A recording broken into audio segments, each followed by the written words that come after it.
Solid yung mga kasama kong tropa ko naka-grab boat dati. May mga angkas yan, tapos kargada pa yung grab bag nila, punong-puno na ng mga gamit nila. Pero talagang hataw pa rin magpatakbo eh. Puro hong takot ka, 125, lalakas din sa ahon eh. Ayan o, grabe si Paul oh. Full tank yan. Motor niya mula bubong hanggang baba ng grab bag niya, mayroong laman yan. Pasyaray naman yan. Okay nang maka-rides lang.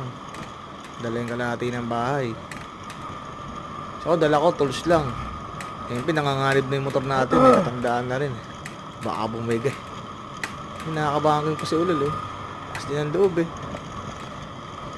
Yung kanina nasa video si Christopher ngayon sa Asimajim. Honda Click 25 din dala. Palag-palag din motor natin sa kanila. Hindi naman tayo basis na iiwanan.